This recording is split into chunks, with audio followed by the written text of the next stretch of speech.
Assalamualaikum dan salam sejahtera. Berjumpa lagi kita pada bahagian yang kedua. Semoga anak-anak pelajar terus bersemangat untuk mengikuti pembelajaran kita yang seterusnya. Okey, seperti mana yang cikgu janjikan, kita akan berjumpa lagi pada bahagian kedua, rahsia skor A SEM 3. Okey, seperti mana paparan pada slide sebelum ini pada bahagian 1. Okey, moto kita sekali lagi cikgu peringatkan. Okey, cikgu berharaplah kamu semua masih bersemangat, okey, masih tidak berputus asa, masih lagi positif. Okey, walaupun kita masih dalam mood bercuti dan juga masih lagi diuji dengan COVID-19. Okey, apapun yang mendatang, cuba berfikiran positif, khususnya kamu sebagai pelajar di SEM 3. Anggaplah ini semuanya adalah satu cabaran dalam menghadapi kehidupan. Okey, selagi tak habis STPM, tiada istilah berehat atau cuti. Okey, ini bukanlah untuk menekan ataupun membuatkan kamu stres, tetapi ini adalah sebagai satu suntikan semangat. Okey, untuk bahagian yang kedua ini, cikgu tayangkan semula sukatan 900/3 semester 3. Untuk bahagian kedua ini, seperti mana yang cikgu sebut sebelum ini, sukatan merangkumi peranan, penlibatan dan sumbangan Malaysia terhadap serantau ataupun di peringkat serantau dan juga antarabangsa. Untuk bahagian kedua, cikgu hanya akan memfokuskan kepada peringkat serantau bagi hanya untuk penulisan esei atau bahagian C sahaja. Okey, untuk bahagian A dicadangkan seperti mana pada bahagian 1, kamu buatlah lambakan soalan sama ada soalan-soalan sebenar dan juga soalan-soalan daripada pelbagai sumber. Cuma pada bahagian 1, cikgu telah bagi panduan bagaimanakah untuk kamu memilih soalan sebagai persediaan untuk menghadapi peperiksaan yang sebenar, supaya kamu tidak membuang masa, supaya kamu tidak terpesong dalam membuat persediaan. Okey, pada bahagian A. Jadi kita berhenti bahagian A hanya pada pertemuan kita bahagian 1, part 1 sebelum ini. Untuk bahagian yang kedua, cikgu fokus sepenuhnya kepada penulisan esei bahagian C. Okey, cuma bahagian yang kedua ini, pertemuan kita kali ini, cikgu fokus penulisan esei, iaitu kita meneroka, menganalisis, melihat trend soalan, bentuk-bentuk soalan, termasuklah dari segi idea utama, huraian-huraian, dari segi hanya serantau. Contoh-contoh soalan esei yang menyentuh ataupun yang berkaitan dengan peranan, penglibatan, sumbangan Malaysia di peringkat serantau sahaja. Kita tengok beberapa soalan.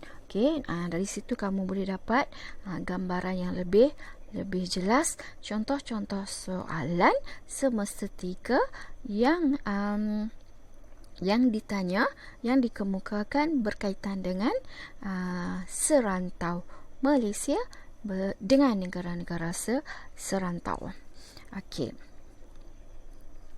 Okey, yang ini kamu telah jelas. Penulisan esei penglibatan peranan sumbangan Malaysia hanya peringkat serantau, seperti mana yang cikgu sebutkan. Fokus hanya peringkat serantau. Untuk bahagian kedua ini, cikgu mengumpul beberapa soalan sebenar dan juga soalan-soalan daripada pelbagai sumber sebagai contoh. Sebagai contoh soalan tersebut, kategori soalan-soalan yang berkaitan dengan hanya di peringkat serantau sahaja. Ini ulangan saja. kita fokus kepada peringkat serantau dan soalan-soalan ini sebenarnya memenuhi kehendak ataupun sukatan, kandungan sukatan mata pelajaran pengajian am semester 3. Jadi kamu apabila untuk membuat ulang kaji perlulah berpandukan kepada sukatan. Okey, tidak boleh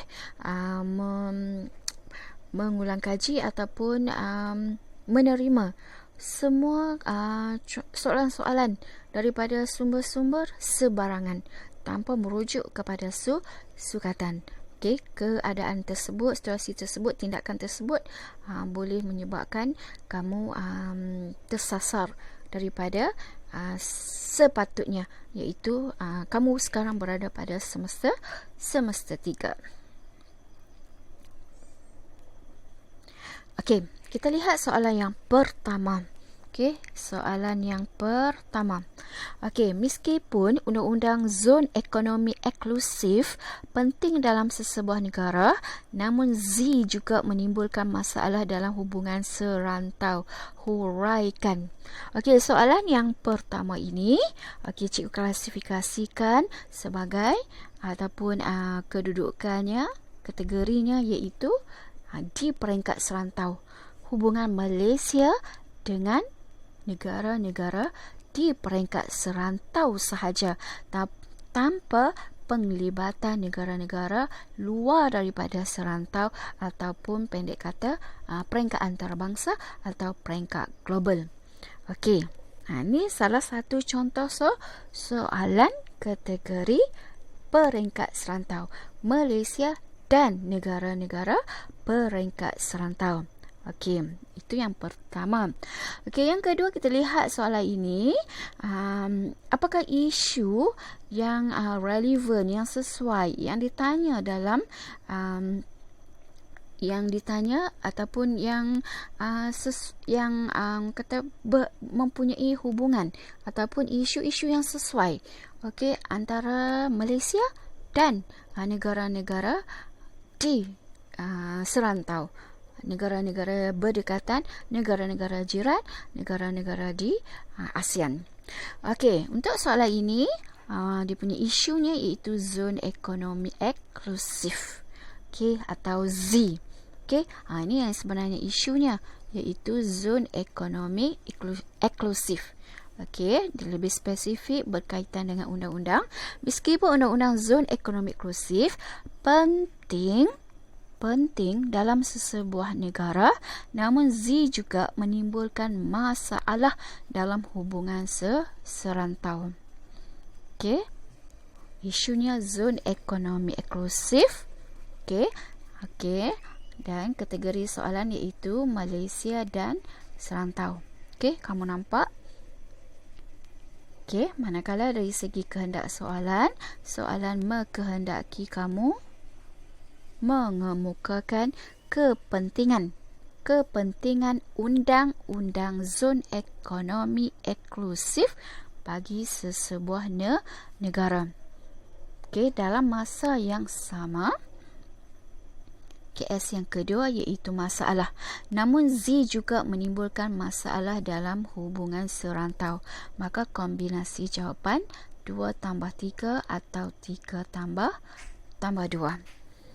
Okey, antara idea yang boleh dikemukakan, okey, antaranya 1, memelihara hak sempadan negara.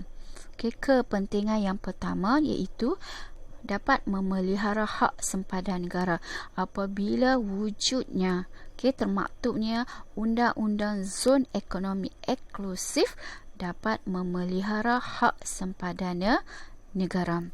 Okey, hal ini disebabkan undang-undang zon ekonomi eksklusif mempunyai satu pengiktirafan dari segi jarak 320 km dari pantai sebagai penentuan jelas sesebuah kawasan itu adalah hak milik sesebuah negara. Okey, 320 km dari pantai.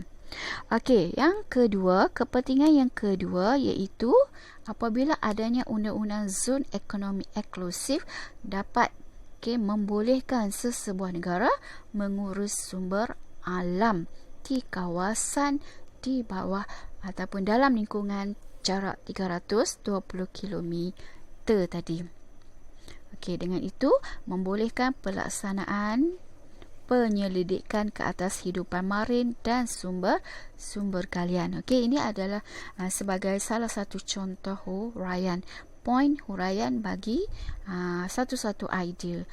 Semua ini huraian-huraian ini hanyalah sebagai satu contoh, dan kamu telah pun didedahkan bagaimana untuk mengembangkan satu-satu idea. Mengemukakan, menulis huraian menggunakan pendekatan-pendekatan tertentu. Kamu bolehlah pilih mana-mana pendekatan yang pada kamu mudah. Untuk kamu mendapat markah sebaiknya, yang terbaik. Seterusnya idea yang ketiga, pencerobohan sempadan. Pencerobohan sempadan, pertindihan sempadan dan masalah lanun. Dah tentu tiga idea ini merupakan idea untuk masalah. Namun Z juga menimbulkan masalah dalam hubungan serantau. Pencerobohan sempadan. Contoh pencerobohan oleh siapa? Oleh nelayan asing. Manakala yang kedua, pertindihan sempadan. Pertindihan sempadan akan membawa perselisihan faham. Contohnya isu Pulau Batu Putih, ligitan, simpadan, ambalat dan sebagainya. Isu-isu tersebut kamu perlulah mengetahuinya dengan lebih detail. Seterusnya ada yang ketiga, masalah yang ketiga iaitu masalah lanun.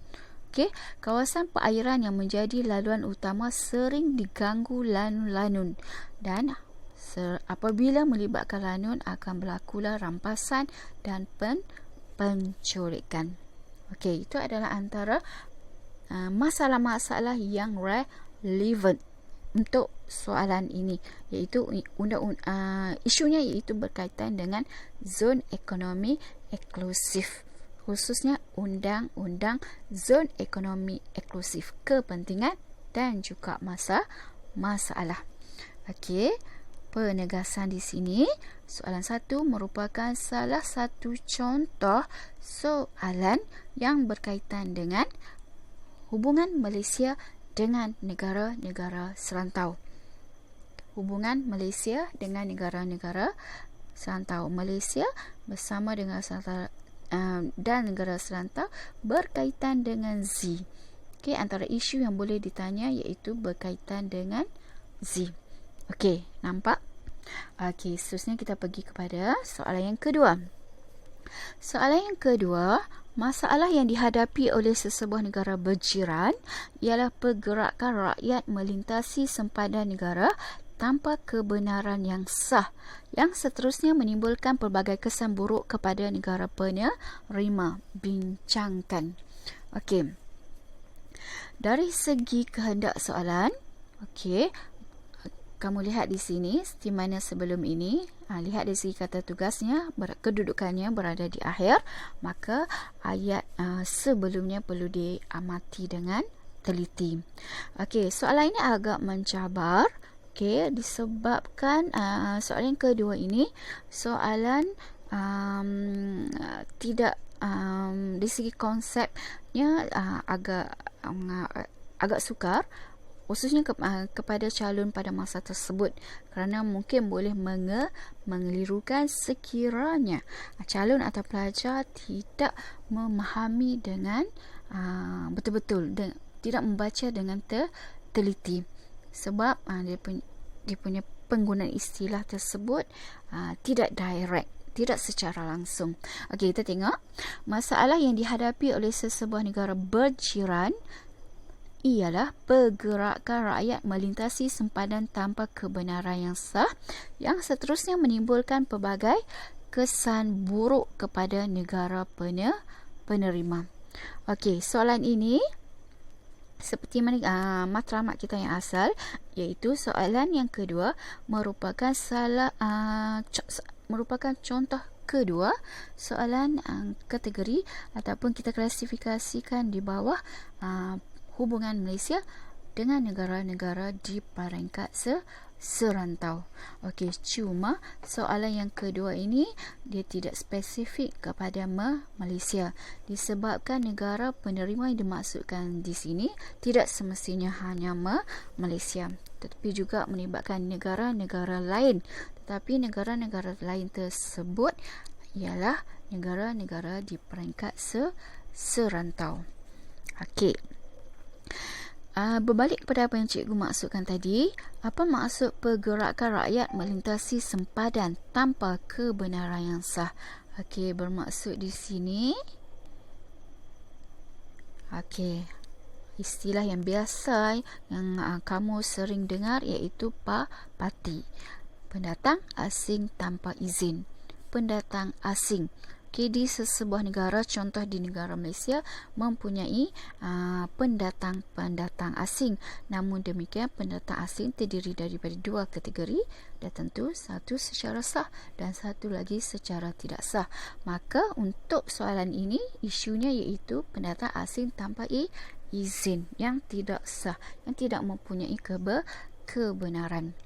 Okey. Negara berjiran merujuk kepada negara serantau. Soalan ini kategori peringkat serantau.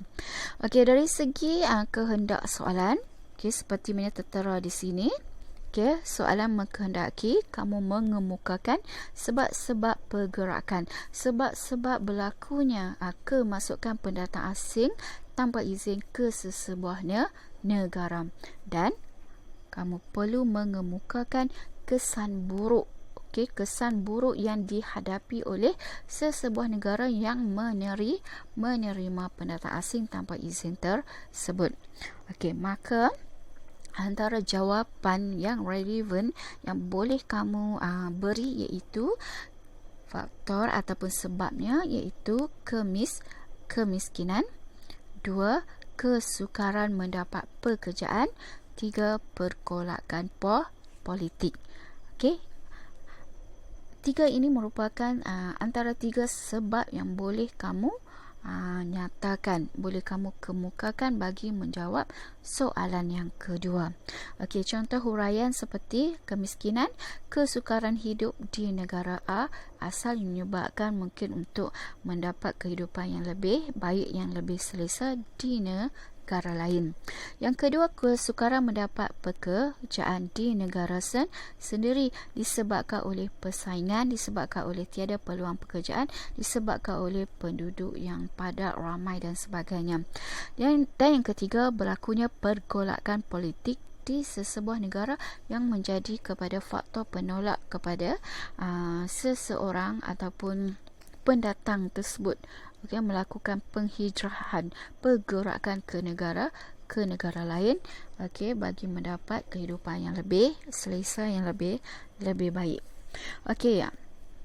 Itu contoh 3 idea utama kategori sebab berlakunya pergerakan, manakala kesan buruk yang diterima oleh negara yang menerima pendatang asing tanpa izin seperti berlakunya peningkatan kadar jenayah, dan 5 idea yang kedua untuk kesan buruk, ancaman dari segi ekonomi. Jadi mudah di sini kamu lihat dari segi aspek jenayah, kamu lihat dari aspek ekonomi. Jadi jelas kedua-dua perkara tersebut berasingan dan ini membolehkan kamu memberi huraian yang lebih jelas, yang lebih mantap dan tidak mengelirukan. Contoh-contoh huraian seperti peningkatan kadar jenayah akan menyebabkan berlakunya pengedaran dadah, kemasukan senjata api dan berlakunya pemerdagangan manusia. Manakala ancaman dari segi ekonomi menguasai perniagaan runcit, persaingan penduduk tempatan. Hal ini jelas khususnya di bandar-bandar besar. Ini soalan yang kedua, jelas. Soalan yang kedua iaitu tentang ataupun soalan berkaitan dengan peringkat serantau tentang parti. tidak ada pengkhususan bagi negara Malaysia bersifat umum ataupun melibatkan Malaysia dan negara-negara serantau yang lain. Okey, seterusnya kita lihat soalan yang ketiga. Pertubuhan negara-negara Asia Tenggara ditubuhkan untuk mempercepatkan proses pembangunan anggota dalam pelbagai aspek serta mewujudkan keamanan dan kestabilan politik di rantau sebelah ini. Bincangkan cabaran yang dihadapi oleh ASEAN dalam usaha mencapai hasrat tersebut. Okey, soalan ini jelas. Okey, peringkatnya dah tentu peringkat serantau, kerana dalam soalan hanya menyentuh tentang ASEAN, pertubuhan negara-negara Asia Tenggara sahaja. Dan soalan ini juga sama dengan soalan sebelum ini, soalan 2, iaitu tiada penglibatan, maksudnya di sini tiada secara langsung Malaysia semata-mata.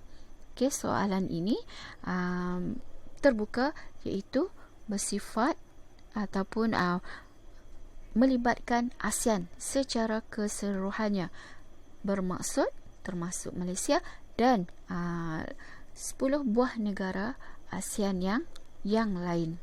Okey, kehendak soalan cabaran.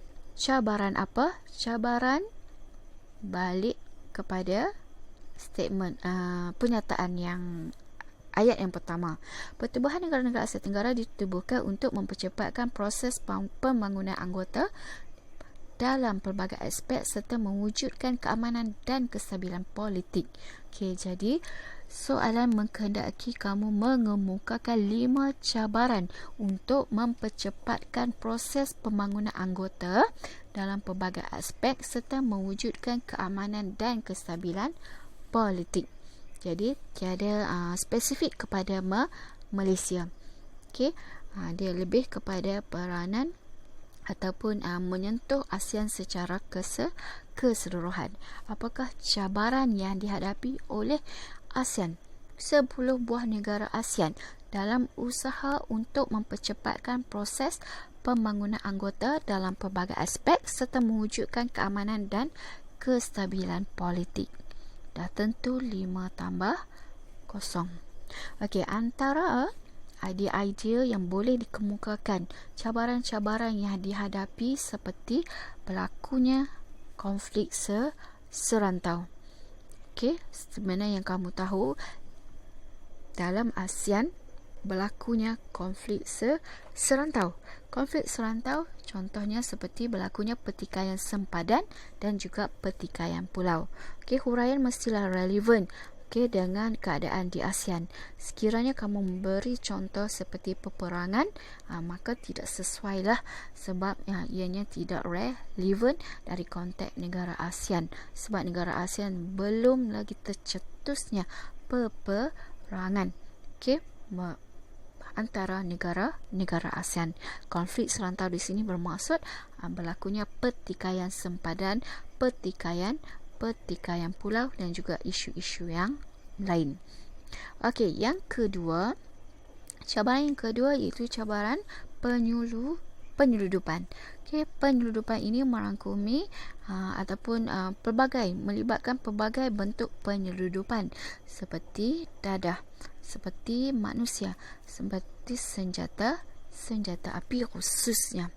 Okey, jadi idea utama memadai menulis hanya penyeludupan sebab penyeludupan, contoh-contoh penyeludupan perlu dinyatakan di huraian.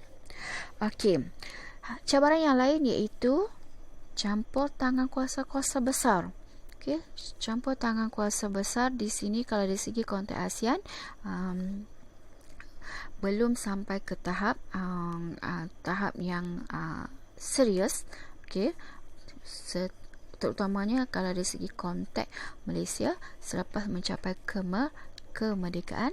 Okey, campur tangan kuasa besar ini lebih kepada adanya penempatan askar dan tentera, khususnya oleh penempatan askar Amerika Syarikat seperti di Filipina, seperti di Singapura. Itu cabaran. Okey, dan keadaan ini sebenarnya telah bercanggah dengan konsep Zoffan. Okey, cabaran yang keempat iaitu persaingan ekonomi. Okey, persaingan ekonomi antara negara ASEAN, contoh dari segi blok minyak, zon ekonomi eksklusif. Bila disebut zon ekonomi eksklusif, okey, kamu dapat gambaran, kamu dapat beri contoh yang relevan seperti zon ekonomi eksklusif dah tentu kaya dengan sumber-sumber galian. Okey, kaya dengan minyak, kaya dengan terumbu karang dan sebagainya. Jadi ianya satu persaingan ekonomi antara negara-negara ASEAN. Dan yang kelima, cabaran yang boleh dikemukakan iaitu wujudnya konflik agama. Okey, konflik agama berlaku di setengah negara seperti di selatan Thailand, di Filipina, di Myanmar. Okey, selatan Thailand contohnya sehingga tercetusnya isu-isu seperti peristiwa Tak Bai. Filipina melibatkan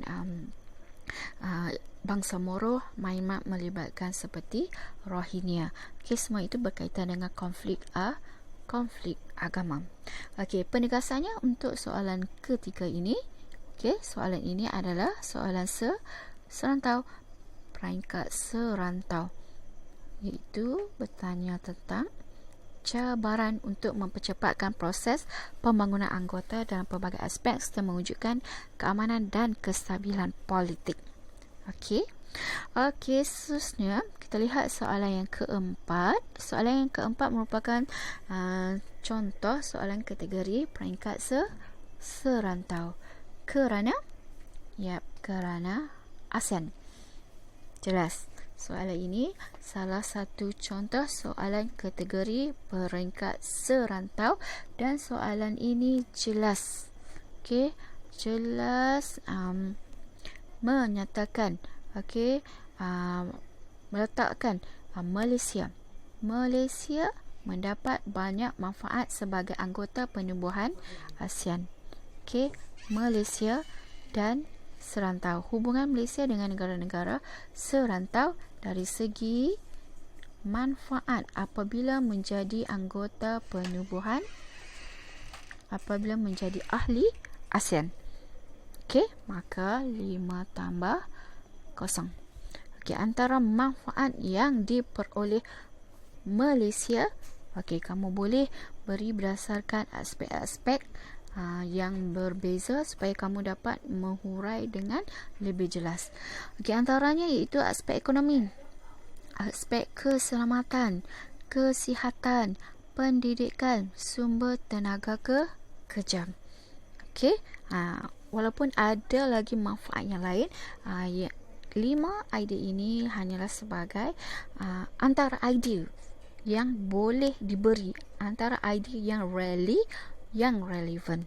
Okey, 5 daripada beberapa manfaat. Okey, kamu pilihlah berdasarkan idea-idea tersebut yang mana kamu yakin untuk menghurai dan dapat membezakan antara idea-idea tersebut. Sebab kalau kamu tak nampak dengan jelas perbezaan antara manfaat-manfaat tersebut, kemungkinan huraian boleh berlaku pengulangan. Okey, contoh di sini dari aspek ekonomi. Apabila Malaysia menjadi sebahagian daripada ASEAN, okey, menjadi anggota penubuhan ASEAN, satu daripada 10 buah negara ASEAN menjadi ahli dalam ASEAN.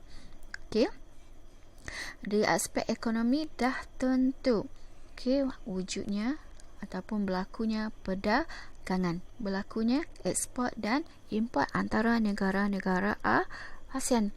Okey, wujud contoh-contoh lain kamu boleh sebut tentang AFTA. Okey, apakah AFTA tersebut apakah kebaikan AFTA kepada Malaysia? Okey, yang kedua dari aspek keselamatan. Apabila adanya hubungan Malaysia dengan negara-negara ASEAN atau menjadi anggota ASEAN, apa manfaat, apa lebihnya menjadi keluarga ASEAN dari segi keselamatan? Okay, contohnya dapat memerangi jenayah rentas sempadan. Okey, kita tidak boleh berdiri sendiri. Kita tidak boleh hidup bersendirian. Malaysia perlu menjalin hubungan dengan negara-negara lain, khususnya negara-negara berjiran, negara-negara yang berdekatan, bagi menjaga keselamatan, bagi menjaga kedaulatan, disebabkan Malaysia juga antara negara yang menerima ancaman-ancaman pelbagai jenayah rentas sempadan. Okey, aspek lain yang boleh kamu kemukakan iaitu kesihatan. Okey, bagaimanakah apabila Malaysia menjadi anggota penubuhan ASEAN? Okey, dari segi kesihatan apa manfaatnya? Contoh, mencegah penyakit melalui perkongsian maklumat. Okey, mungkin berlaku pertukaran idea, pertukaran teknologi, pertukaran kepakaran. Contohnya antara Malaysia dengan Singapura. Okey, seterusnya ada aspek lain yang jelas, yang senang hendak dihuraikan dan memang merupakan manfaat kepada Malaysia apabila menjadi anggota penubuhan ASEAN, iaitu dari segi pendidikan. Okay. Negara Malaysia bukan sahaja melakukan pertukaran pelajar dengan negara-negara di peringkat antarabangsa seperti di Jepun, tetapi pertukaran pelajar juga boleh berlaku antara sesama negara ASEAN. Okay. Dan dari aspek pendidikan juga, Malaysia dan negara-negara ASEAN yang lain boleh menjalankan pendidikan dan pembangunan dalam bidang pendidikan. Contoh, boleh melihat sejauh mana kemampuan Singapura mendominasi ataupun menguasai pendidikan yang lebih ke hadapan. Okey, seterusnya dari segi sumber tenaga kerja. Okey, manfaat yang kelima dah tentu yang jelas, iaitu sumber tenaga kerja. Okey, iaitu berlakunya pergerakan mobiliti pekerja. Bermaksud di sini perkembangan ekonomi di Malaysia memerlukan sumber tenaga kerja dari negara lain, sama ada sebagai buruh, sama ada sebagai yang melibatkan tenaga kerja mahir, kurang mahir dan sebagainya. Memerlukan pekerja dari luar negara seperti Indonesia. Okey, seperti Myanmar dan lain-lain. Okey, jelas? Okey. Penegasan di sini, soalan ini tentang Malaysia di peringkat serantau. Okey, seterusnya soalan yang kelima juga merupakan salah satu contoh soalan kategori peringkat serantau. Okey, hubungan Malaysia dengan peringkat serantau. Okey, dan isunya kita lihat nanti. Okey, peranan penting Malaysia dalam pertubuhan ASEAN. Okey, jelas ASEAN tidak terhad hanya untuk mewujudkan kerjasama dalam bidang ekonomi, malah melibatkan kerjasama dalam pelbagai aspek bincangkan. Okey, jelas soalan ini kategori peringkat serantau, hubungan Malaysia dengan negara-negara serantau. Okey, apakah isu untuk soalan ini? Iaitu kerjasama antara Malaysia dengan sesama negara-negara ASEAN yang lain. Dengan Indonesia, dengan Singapura, dengan Thailand dan lain-lain. Okey, soalan ini dari segi kombinasi jawapan. Okey, kita lihat semula. Peranan penting Malaysia dalam pertubuhan ASEAN tidak terhad hanya untuk mewujudkan kerjasama dalam bidang ekonomi, malah melibatkan kerjasama dalam pelbagai aspek. Maka soalan mengkehendaki kamu mengemukakan kerjasama ekonomi dan kerjasama lain. 1 tambah 4. Idea wajib ekonomi. 4 bagi selain ekonomi. Jadi jelas, ekonomi adalah satu panduan yang jelas bahawa apabila hendak mengemukakan kerjasama lain, merujuk kepada aspek-aspek Selain ekonomi, dah tentu seperti politik, kemanusiaan, sains dan teknologi, keselamatan, kerjasama dalam pelbagai aspek yang lain selain ekonomi. Okey, ekonomi jelas, idea wajib. Okey, jadi kamu terangkanlah ekonomi, kerjasama dalam ekonomi, ada pelbagai, ada banyak contoh, ada banyak perkara yang boleh kamu huraikan dari segi kerjasama ekonomi, seperti AFTA, segitiga pertumbuhan, PTA. Okey, banyak contoh kerjasama antara Malaysia dengan negara-negara ASEAN. Okey, yang kedua dari segi politik. Okey, contoh Malaysia mencetuskan idea penubuhan Zofan dan juga Malaysia menyertai ARF, Forum Serantau ASEAN. Okey, itu dari segi politik. Okey, manakala dari segi kemanusiaan, Malaysia membantu pelarian dari negara lain menghulur bantuan ke negara yang ditimpa bencana alam. Okey, ini juga contoh yang banyak. Okey, idea yang seterusnya, sains dan teknologi. Malaysia mengambil bahagian secara aktif dalam pusat serantau sains di Asia Tenggara. Dan idea yang kelima, keselamatan. Malaysia berusaha menyelesaikan konflik di perairan Laut Cina Selatan. Okey, jelas soalan ini tentang Malaysia dan hubungan Malaysia dengan serantau. Okey, seterusnya soalan yang ke-6. Malaysia dikelilingi oleh beberapa buah negara yang tidak mempunyai kestabilan politik dalaman. Ketidakstabilan politik negara-negara tersebut telah memberikan kesan tertentu kepada Malaysia. Huraikan. Malaysia dikelilingi oleh beberapa buah negara yang tidak mempunyai. Dikelilingi oleh beberapa buah negara. Okey, maka soalan ini kita klasifikasikan di peringkat serantau sahaja. Okey, Malaysia dikelilingi oleh beberapa buah negara yang tidak mempunyai kestabilan politik dalaman. Ketidakstabilan politik negara-negara tersebut telah memberikan kesan tertentu kepada Malaysia. Huraikan. Okey, Malaysia, okey, dan serantau, negara-negara serantau, tentang isunya ketidakstabilan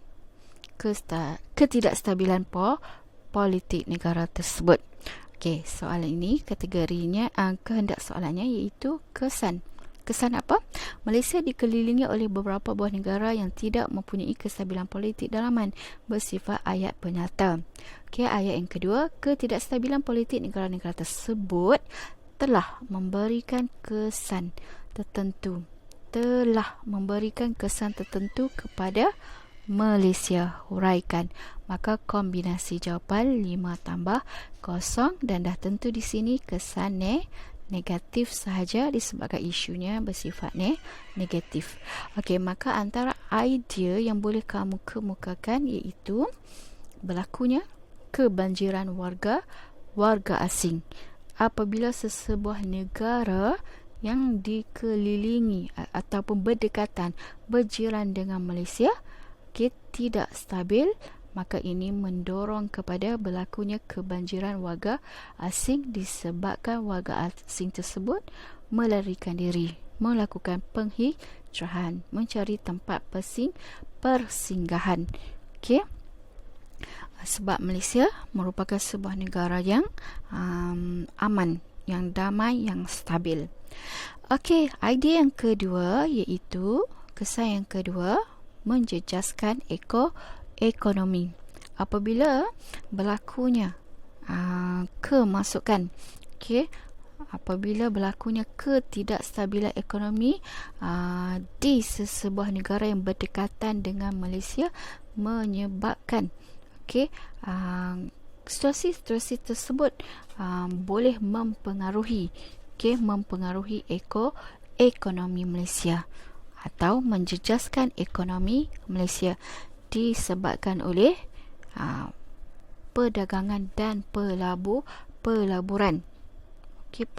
Perdagangan dan pelaburan antara negara-negara tersebut terjejas. Seterusnya, kesan yang ketiga, berlakunya masalah sosial yang semakin meningkat. Masalah sosial meningkat. Masalah sosial di sini khususnya melibatkan jenayah.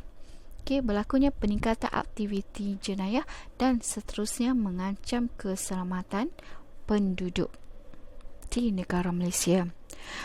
Kesan yang keempat dari aspek menjejaskan hubungan diplomatik antara Malaysia dengan negara-negara tersebut, negara-negara yang tidak mempunyai ketidakstabilan politik.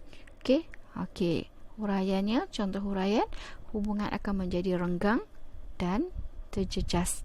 Hubungan menjadi renggang, dingin dan akan menjejaskan hubungan dua hala antara Malaysia dengan mana-mana negara yang mempunyai ketidakstabilan politik tersebut.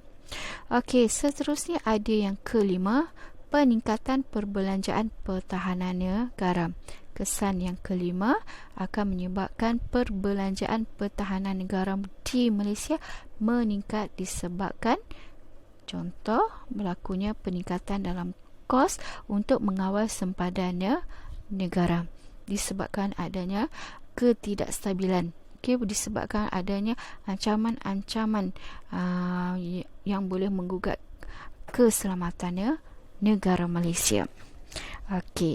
Penegasannya, soalan ini adalah juga merupakan soalan kategori Malaysia dan negara-negara serantau. Hubungan Malaysia dengan negara-negara serantau, iaitu isunya boleh ditanya tentang ketidakstabilan politik. Seterusnya kita lihat soalan yang ketujuh. Contoh soalan kategori peringkat serantau sahaja.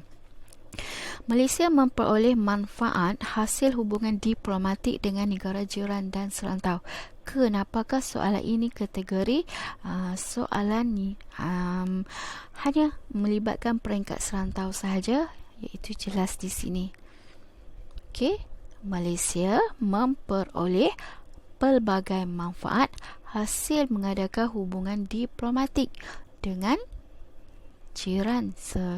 negara jiran dan serantau tanpa pelibatan daripada negara-negaraan antarabangsa. Contoh soalan ketujuh merupakan contoh soalan kategori hubungan Malaysia dan negara-negara serantau. Isunya iaitu tentang hubungan diplomatik Malaysia negara serantau. Isunya hubungan diplomatik. Manfaat hubungan diplomatik.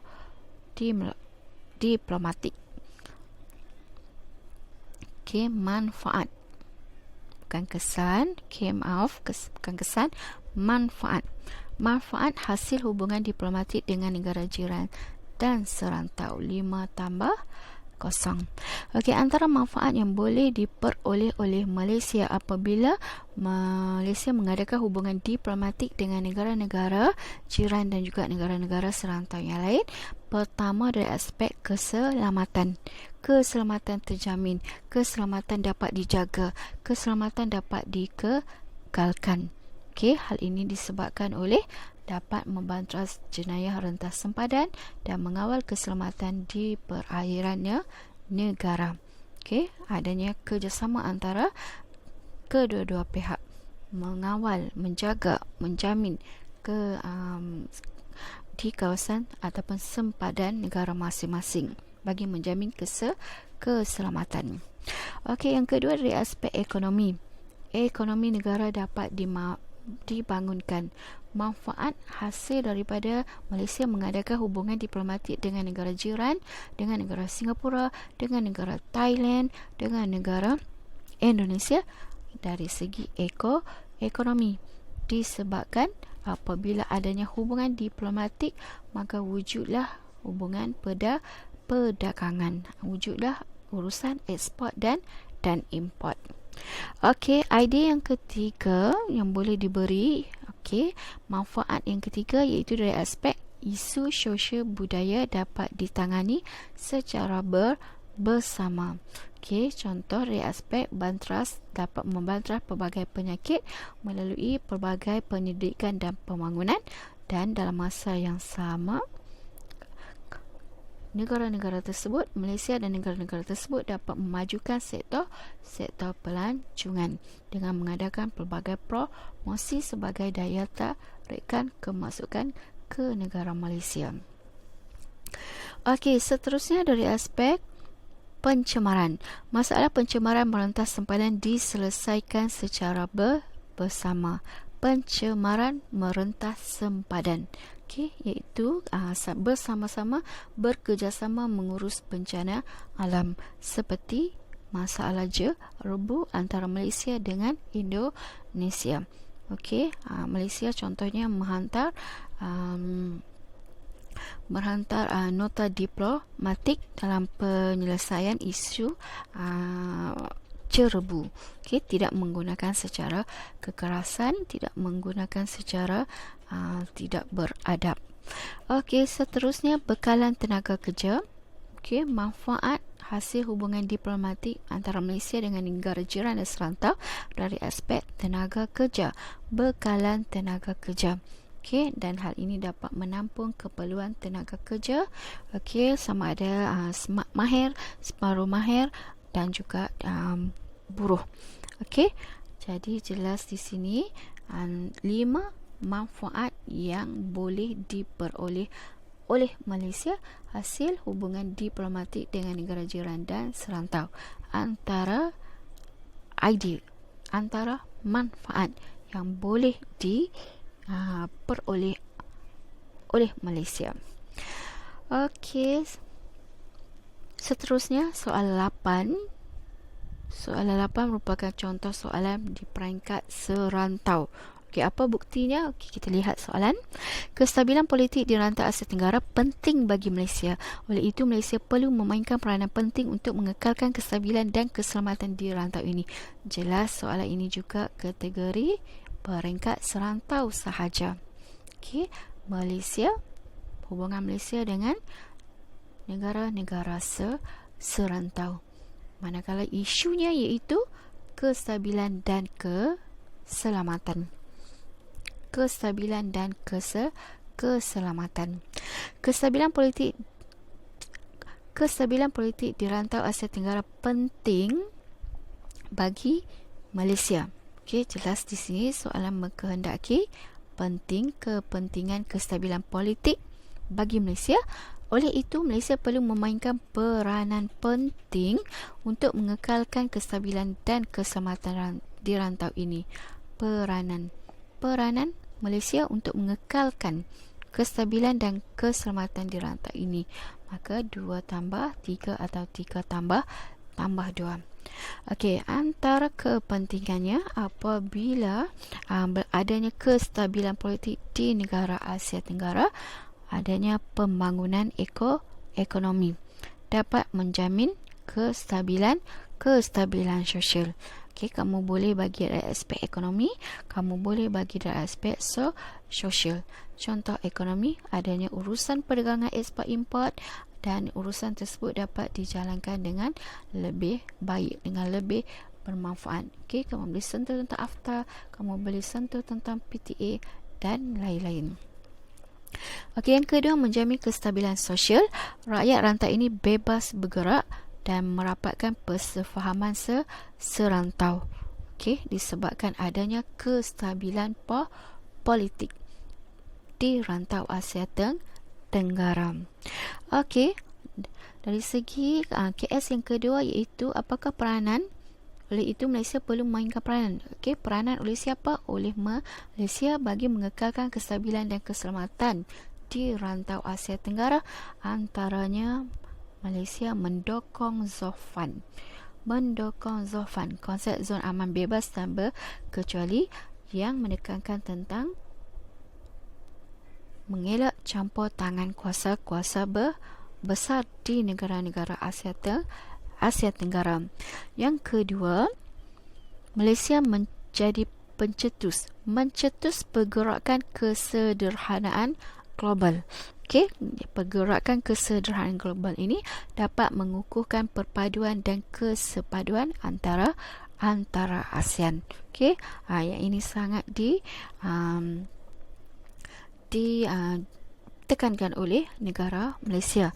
Pergerakan kesederhanaan global. Amalan wasatiyah. Okey, idea yang kelima iaitu peranan yang ketiga oleh Malaysia membangkitkan isu-isu kestabilan dan keselamatan politik serantau. Okey, Malaysia tidak berdiam diri, okey, ataupun tidak mengambil mudah tentang sesuatu isu khususnya yang melibatkan kestabilan dan keselamatan politik. Malaysia lantang bersuara menentang kezaliman menggunakan platform penubuhan ASEAN, okay, yang dianggotai oleh 10 buah negara, dan juga Malaysia turut menjaga kepentingan negara-negara lain yang tidak menjadi anggota ASEAN, okay, tetapi masih di rantau Asia Tenggara. Okay, ini antara peranan yang dimainkan oleh Malaysia bagi mengekalkan kestabilan dan keselamatan di rantau ini. Okey, seterusnya kita lihat contoh yang ke-9. Mengapakah soalan ini dikatakan hanya di peringkat serantau sahaja? Okey, meskipun terdapat pelbagai usaha telah dijalankan oleh ASEAN untuk mengukuhkan keselamatan serantau, namun masih ada negara anggota yang mempunyai tahap keselamatan dalam negara yang membahayakan pihak luar. Ulaskan. Okey, soalan ini jelas hanya di peringkat serantau. Okey, disebabkan oleh ASEAN. Okey, adanya konsep ASEAN. Meskipun terdapat pelbagai usaha telah dijalankan oleh ASEAN untuk mengukuhkan keselamatan serantau, namun masih ada negara anggota yang mempunyai tahap keselamatan negara yang membahayakan pihak luar. Okey, soalan ini juga bersifat umum, tidak mempunyai pengkhususan Malaysia. Okey, maka idea dan juga huraian bersifat terbuka. Okey, melibatkan 10 buah negara ASEAN termasuk Malaysia. Okey, antara usaha-usaha yang dijalankan oleh ASEAN untuk mengukuhkan keselamatan serantau iaitu pengisytiharan zon aman bebas dan berkecuali. Mengisytiharkan kawasan di Asia Tenggara sebagai kawasan zon aman bebas dan berkecuali atau dikenali sebagai ZOFAN. Pada tahun 1971 bagi tujuan menjamin keamanan serantau dan kestabilan politik serantau kerana mengelak campur tangan kuasa-kuasa besar dunia. Okey, usaha yang kedua menubuhkan zon bebas senjata nuklear. ASEAN juga menubuhkan zon bebas senjata nuklear SEANWF FZEC. Okey, penubuhan ini bagi mengelakkan berlakunya ancaman senjata nuklear di kawasan Asia Tenggara, khususnya di negara-negara yang menganggotai ASEAN. Okey, seterusnya KS yang kedua iaitu bahaya. Okey, situasi yang bagaimanakah dikatakan bahaya di negara-negara anggota. KS yang kedua. Okey, antaranya di sini pertama, kedua, ketiga. Kekacauan domestik. Okey, kekacauan di dalam negara seperti berlakunya kejadian letupan, rusuhan, protes dan sebagainya. Okey, letupan di Bali. Okey, rusuhan di Thailand. Okey, protes di Indonesia. Okey, situasi tersebut sebenarnya membahayakan pihak luar. Okey, yang kedua, ancaman penculikan dan rampasan. Okey, setengah negara anggota ASEAN menghadapi situasi yang membahayakan, iaitu wujudnya ancaman penculikan dan rampasan.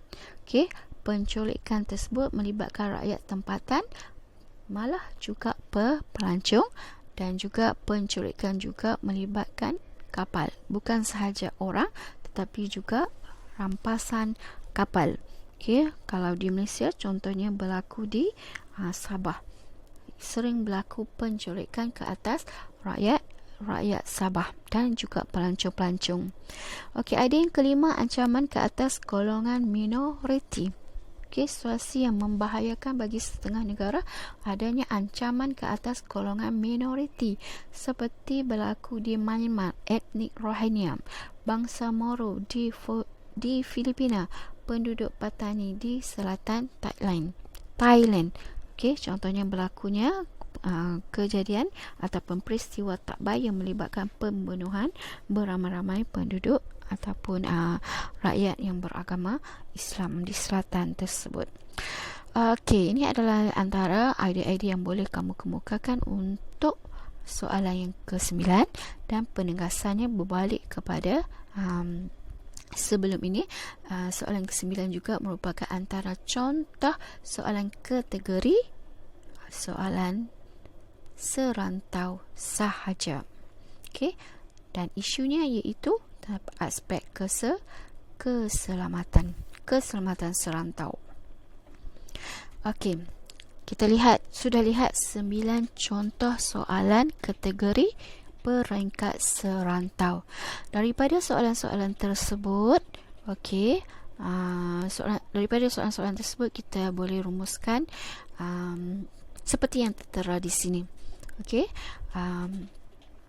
kita lihat dari aspek isu, dan kita lihat dari segi berdasarkan isu apa bentuk-bentuk soalan yang boleh ditanya. Bentuk-bentuk soalan yang boleh ditanya. Okey, contohnya isunya tadi sebelum ini soalan bertanya tentang isu berkenaan dengan kestabilan politik. Okey, kestabilan politik. Okey, dari segi kehendak soalan boleh ditanya tentang kepentingan, boleh ditanya tentang peranan atau usaha. Okey, soalan juga bertanya tentang isunya iaitu zon ekonomi eksklusif. Okey, fokus soalan atau kehendak soalan boleh tanya tentang kepentingan, boleh tanya tentang masalah atau cabaran. Okey, yang ketiga, soalan berkenaan dengan isu hubungan diplomatik.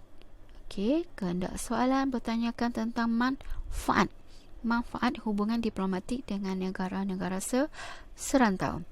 Okey, seterusnya dalam soalan tadi juga mengemukakan ataupun bertanya tentang isu ASEAN sahaja. Okey, ASEAN di konteks kehendak soalan manfaat. Okey, manfaat mungkin penubuhan ataupun menjadi anggota manfaat menjadi anggota ASEAN. Okey, seterusnya dari ASEAN juga boleh tanya tentang cabaran-cabaran yang dihadapi oleh ASEAN. Okey, cabaran yang dihadapi oleh ASEAN boleh ditanya dari aspek ekonomi, boleh ditanya dari aspek sosial, boleh ditanya dari aspek keselamatan. Okey, seterusnya isu juga boleh sentuh tentang parti pendatang asing tanpa izin. Okey, antara bentuk-bentuk soalan yang boleh ditanya seperti sebab. Okey, mungkin sebab kemasukan parti ke sesebuah negara dan apakah kesan-kesan apabila kemasukan pendatang asing tanpa izin ke sesebuah negara. Okey, soalan juga boleh tanya tentang ASEAN dari segi usaha, dari segi bahaya. Usaha-usaha, okey, kalau berdasarkan soalan tadi dari aspek keselamatan, usaha-usaha untuk mengekalkan, untuk menjaga, untuk menjamin keselamatan. Dan bahaya di sini merujuk kepada situasi-situasi yang boleh mengancam, yang berlaku di sebuah negara dan boleh mengancam sama ada keselamatan kepada pihak-pihak lain, negara-negara jiran, ataupun mengancam aspek keselamatan di negara itu sendiri. Okey, soalan juga boleh tanya juga tentang ASEAN dari aspek bentuk kerjasama. Sama ada kerjasama dari aspek ekonomi, sosial, politik, keselamatan. Okey. Bermaksud di sini kepelbagaian bentuk soalan boleh ditanya berdasarkan banyak isu yang boleh dikemukakan, yang boleh dikaitkan, yang boleh disentuh dalam satu-satu soalan kategori peringkat serantau. Okey, cikgu harap kamu dapat pencerahan dengan jelas. Contoh-contoh soalan esei, semester 3 kategori peringkat serantau. Hanya di peringkat serantau saja. Okey, kita berhenti di sini untuk bahagian yang kedua, dan jangan lupa ikuti bahagian yang ketiga. Okey, kita jumpa lagi. Okey, Assalamualaikum dan salam sejahtera.